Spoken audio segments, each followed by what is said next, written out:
আসসালামু আলাইকুম প্রিয় দর্শক, অন্য মঞ্চের আলাপচারিতায় আপনাদের সকলকে আমন্ত্রণ জানাচ্ছি। সেই 8 অক্টোবর থেকে অনেক জল্পনা চলছিল সেনা হেফাজতে থাকা অভিযুক্ত 14 জন সেনা অফিসারকে 22 অক্টোবর আদালতে হাজির করা হবে কিনা।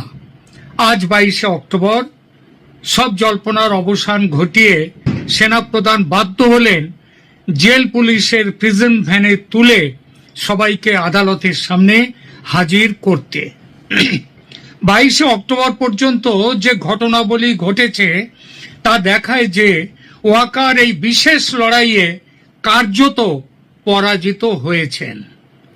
14 জন সেনা অফিসার আদালতে হাজির হয়েছেন এবং তাদের জেল বা কারাগারে পাঠানো হয়েছে। এখানে একটা ছোট্ট জয় অবশ্য আছে ওয়াকারের। কেউ কেউ যদিও এই পরিস্থিতিতে এই জয়কে ছোট্ট জয় না মানতেও পারেন। অভিযুক্তদের কাসিমবাজার জেলে সাধারণ বন্দীদের সাথে একসাথে থাকতে না দিয়ে পাঠানো হয়েছে ঢাকা ক্যান্টনমেন্টের মধ্যে একটি বিশেষ সাব জেলে। সেই সাব জেলের গঠন হয়েছে এদের রাখবার জন্যে। সেখানে তারা বিচার শেষ না হওয়া পর্যন্ত সুখে স্বাচ্ছন্দ্যের সঙ্গে থাকতে পারবেন, অনেকটা কর্মরত সেনা অফিসারদের মতো। আরো একটা ব্যাপারে ওয়াকারুজ্জামানের কিছুটা জয় হয়েছে বলে ধরা যায়। গ্রেপ্তারে হওয়ার পর নিয়ম হচ্ছে পুলিশের কাছে সোপর্দ করার কথা, দৃশ্যত সেটা হয়নি। অভিযুক্তরা সামরিক বাহিনীর কাছেই আছেন। তাদের তত্ত্বাবধানে, হয়তো হেফাজত কথাটা এখন বলা যাবে না কারণ তাদের গ্রেপ্তার দেখানো হয়েছে। ওয়াকারুজ্জামান প্রথম থেকে চাইছিলেন সামরিক অফিসারদের বিচার সামরিক আদালতে হোক, বেসামরিক আদালতে নয়। তার সেই দাবি মানা হয়নি। তবে ফ্যাসিস্ট হাসিনার সহযোগী হওয়ার অভিযোগ রয়েছে যে অফিসারদের বিরুদ্ধে, তাদের কাসিমবাজার যাত্রার হাত থেকে বাঁচিয়ে দেওয়াটা বাংলাদেশের বর্তমান রাজনৈতিক ও আইনি পরিস্থিতিতে ওয়াকারুজ্জামানের সামান্য হলেও জয় বলে ধরা না ন্যায়সঙ্গত। এখন সেটা সামান্য জয় নাকি বড় জয় সেটা অবশ্যই তর্ক সাপেক্ষ। 11 অক্টোবর সেনাবাহিনী জানিয়েছিল যে তারা 14 জন অফিসারকে সামরিক হেফাজতে রেখেছে। আইসিটি থেকে কোনো আনুষ্ঠানিক পরোয়ানার কপি পায়নি বলে গ্রেপ্তার করে পুলিশের হাতে তাদেরকে তুলে দেওয়া হয়নি। এটি ছিল একটি কৌশলগত পদক্ষেপ। সেনাবাহিনী নিয়ন্ত্রণ বজায় রাখার চেষ্টা করছিল এবং আইসিটির যে বেসামরিক ক্ষমতাকে চ্যালেঞ্জ করছিল সেনাবাহিনী। তবে আইসিটিও দৃঢ় অবস্থান বজায় রেখেছে। প্রধান প্রসিকিউটর তাজুল ইসলাম ক্রমাগত অফিসারদের আদালতে হাজির করার দাবি জানান এবং হুঁশিয়ারি দেন যে 22 অক্টোবর হাজির না হলে তাদের পলাতক ঘোষণা করা হবে। ওয়াকারের তীব্র বিরোধিতা সত্ত্বেও 22 অক্টোবর সকাল 7টায় অভিযুক্ত অফিসারদের শক্ত নিরাপত্তায় আদালতে নিয়ে যাওয়া হয় এবং তাদের জেল হাজতে পাঠানো হয়।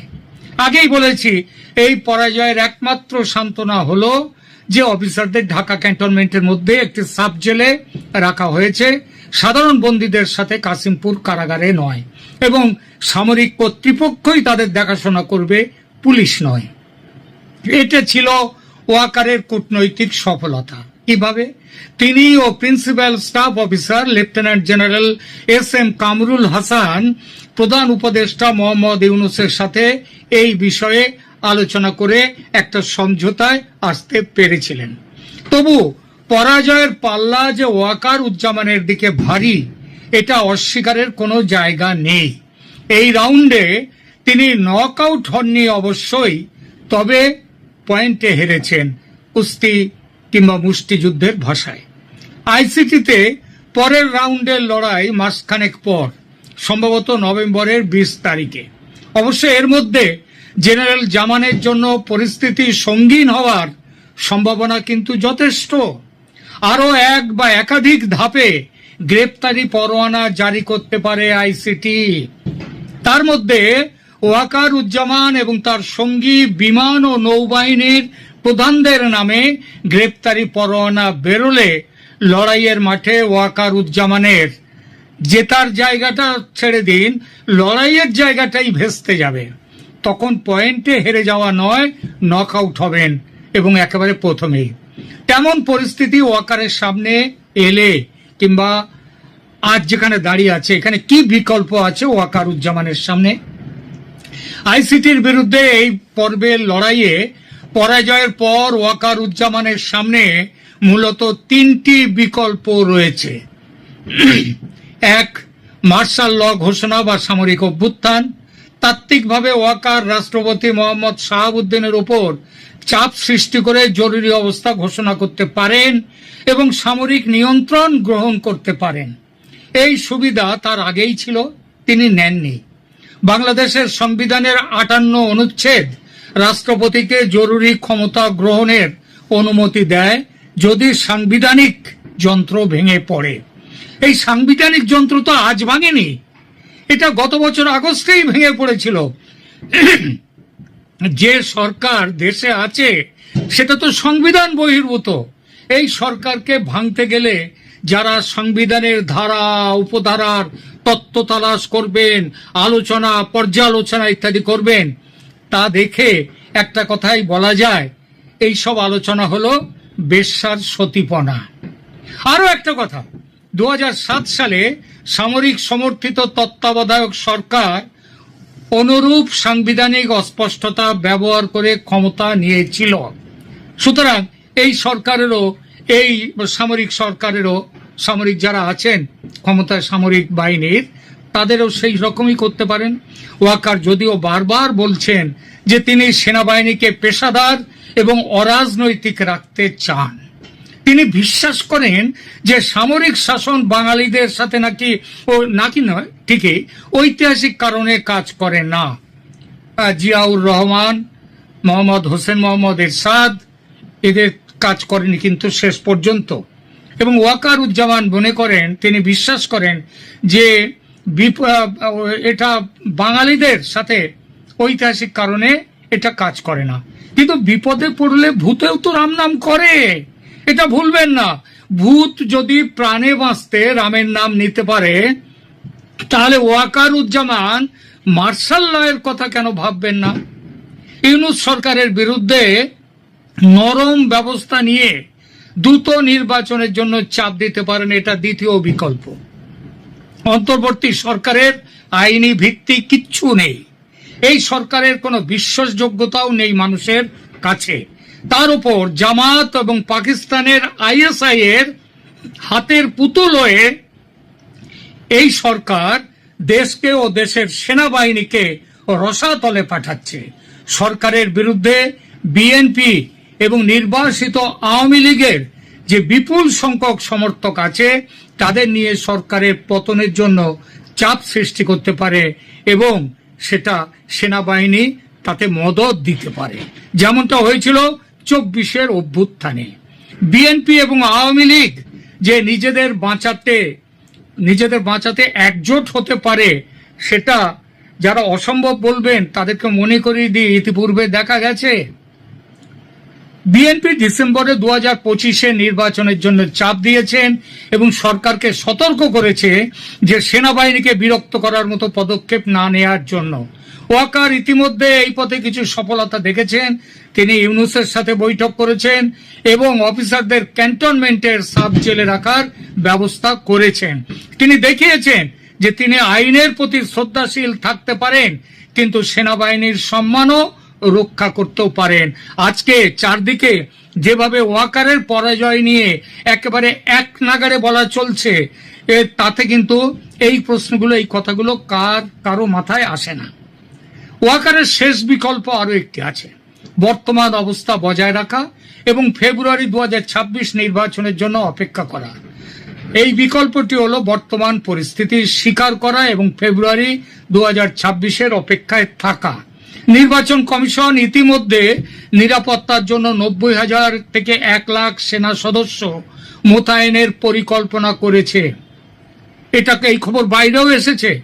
এটি সেনাবাহিনীকে নির্বাচনী প্রক্রিয়ায় একটি কেন্দ্রীয় ভূমিকা দিতে পারবে। এই পথটি ওয়াকারের দীর্ঘমেয়াদী দৃষ্টিভঙ্গির সাথে সামঞ্জস্যপূর্ণ। তবে এর জন্য খুব তাড়াতাড়ি রেগে না গিয়ে কিছুটা ধৈর্য এবং আরো অপমান সহ্য করার প্রয়োজন হতে পারে। বাংলাদেশের এই সংকটে ভারতের কি ভূমিকা হতে পারে দেখা যাক। বাংলাদেশ সেনাবাহিনী প্রধান ওয়াকার উজ্জামান ও আইসিটির মধ্যে চলমান সংঘাতে ভারত একটি জটিল কিন্তু সক্রিয় ভূমিকা পালন করছে। নয়াদিল্লির কৌশল তিনটি স্তম্ভের ওপরে দাঁড়িয়ে আছে।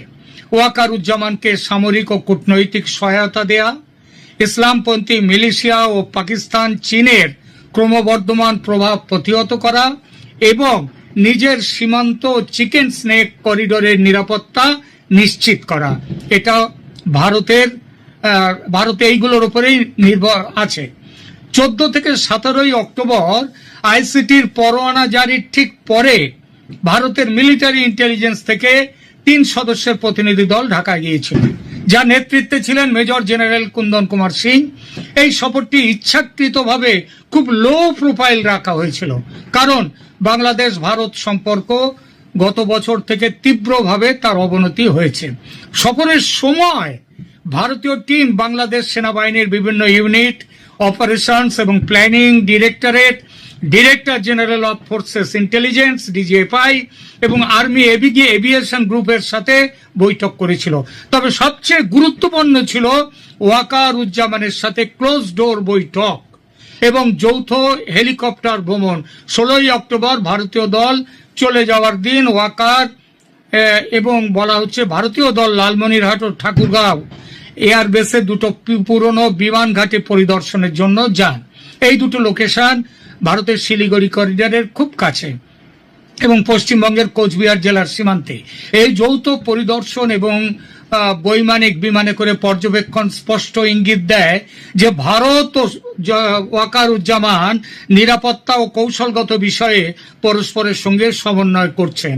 ভারতের ওয়াকারকে সমর্থনের সবচেয়ে স্পষ্ট প্রমাণ এসেছিল মার্চ 2025-এ। যারা ওয়াকার উজ্জামানকে বেঈমান বলে দূরে সরিয়ে রাখতে চান, যে আওয়ামী লীগের সদস্য সমর্থকরা, তারা এই কথাটা মনে রাখবেন যে মার্চ 2025-এ যখন পাকিস্তানের আইএসআই সমর্থিত একটি সামরিক অভ্যুত্থানের চেষ্টা ব্যর্থ করতে ভারত গুরুত্বপূর্ণ ভূমিকা পালন করেছিল। আইএসআই ও ইসলামপন্থী জেনারেল মোহাম্মদ ফৈজুর রহমানের নেতৃত্বে ওয়াকারকে সরিয়ে দেওয়ার পরিকল্পনা করা হয়েছিল, কারণ তিনি পাকিস্তান বাংলাদেশ সামরিক সম্পর্ক জোরদার করতে এবং ইসলামপন্থী প্রভাব সেটা তার প্রতিরোধ করছিলেন। ফয়জুর রহমান জামায়াত ইসলামীর ঘনিষ্ঠ এবং পাকিস্তান সেনাবাহিনীর সাথে খুবই ঘনিষ্ঠ সম্পর্কিত বলে জানা গেছে। ভারত কিভাবে ওয়াকারকে সাহায্য করেছিল? অভ্যুত্থানের পরিকল্পনার খবর পেয়ে ভারত ওয়াকারকে সরাসরি জানায় এবং ওয়াকার তার জন্য অনেক কিছু করে তিনি শাহজালাল বিমানবন্দরে না নেমে তিনি তেজগাঁওতে নেমেছিলেন এবং মাঝখানে তিনি তার বিমান পরিবর্তন পর্যন্ত করেছিলেন। ভারত শিলিগুড়ি করিডোরে 1 লক্ষ থেকে 1.5 লক্ষ সেনা মোতায়েন করেছে, যার মধ্যে Trishakti corps, Rafale jet, S-400 missile system, BrahMos regiment সব রয়েছে। 2025 সালে 30টির বেশি মাল্টি এজেন্সি ড্রিল পরিচালিত করেছে ভারত। তিস্তা প্রহার এক্সারসাইজে 2025-এ ভারতীয় সেনাবাহিনী পশ্চিমবঙ্গ আসামে একটি বড় সমন্বিত ফিল্ড এক্সারসাইজ পরিচালনা করে, যা সীমান্ত অঞ্চলে যুদ্ধ প্রস্তুতির পরীক্ষা করে। ভারত ইসলামিক রেভলিউশনারি আর্মি তৈরির যে চেষ্টা পাকিস্তানের ষড়যন্ত্রে বাংলাদেশ সেনাবাহিনীর ইসলামপন্থী গোষ্ঠী পাকিস্তানপন্থী গোষ্ঠী করছে, ভারত তাতে গভীরভাবে উদ্বিগ্ন এবং ইউনূস সরকারের ইসলামিক রেভলিউশন আর্মি গঠনের প্রচেষ্টায় তার সমর্থন সম্পর্কেও ভারত সচেতন। 20 অক্টোবর 2025-এ ইউনূস সরকারের উপদেষ্টা আসিফ মাহমুদ সজীব ভুঁইয়া তিনি ঘোষণা করেন যে 8,850 জন মানুষকে 7টি প্রশিক্ষণ কেন্দ্রে মার্শাল আর্ট, জুডো, তাইকোয়ান্ডো এবং আগ্নেয়াস্ত্র প্রশিক্ষণ দেওয়া হচ্ছে। পরিকল্পনা হলো 1,60,000 মানুষকে প্রশিক্ষণ দেয়া এবং এদেরকে দিয়ে মিলিশিয়া বাহিনী তৈরি করা। মনে রাখবেন, যেটা বাংলাদেশ সেনাবাহিনীর বর্তমান শক্তির সমান। আগস্ট 2024-এ হাসিনার পতনের পর ভারত প্রাথমিকভাবে ওয়েট অ্যান্ড ওয়াচ কৌশল অনুসরণ করেছিল।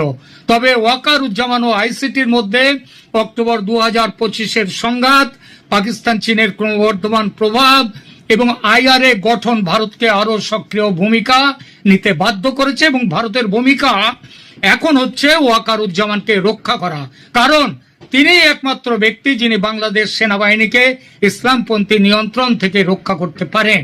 2, শিলিগুড়ি করিডোরের সব সুরক্ষিত রাখা, লালমনিরহাট এয়ারবেসের পুনরুজ্জীবন এবং চীনা উপস্থিতি ভারতের জন্য অস্তিত্বগত হুমকি। এবং 3, ইসলামী এই সমস্ত কিছু জন্যে ভারত যে জিনিসটা করতে চাচ্ছে সেটা হচ্ছে ওয়াকারুজ্জামানকে হাতে রেখে তাকে সমর্থন দিয়ে এই সমস্যার মোকাবিলা করা, বাংলাদেশকে বাঁচানো। যদি ওয়াকার পরাজিত হন বা সরিয়ে দেয়া হয় তাকে, তাহলে ভারতের কৌশলগত অবস্থান মারাত্মকভাবে ক্ষতিগ্রস্ত হবে। এজন্যই ভারত তাকে গোয়েন্দা সহায়তা, কূটনৈতিক ব্যাকিং এবং যদি প্রয়োজন হয়, আবার বলছি, প্রয়োজন হলে সামরিক সমন্বয়, সামরিক সাহায্য তাকে প্রদান করবে। এখনো করছে, ভবিষ্যতে আরো করবে। বাংলাদেশে আগামী মাসগুলো শুধুমাত্র ওয়াকার ও ইউনূসের মধ্যে লড়াই নয়, বরং ভারত, পাকিস্তান, চীন এদের মধ্যে একটি বৃহত্তর ভূ রাজনৈতিক প্রতিযোগিতার অংশ। ভারত এটা জানে এবং জানে বলেই সর্বশক্তি নিয়ে ওয়াকারুজ্জামানের পাশে দাঁড়াবে। এটা জেনে নিন স্পষ্টভাবে। আপাতত এখানেই রাখছি।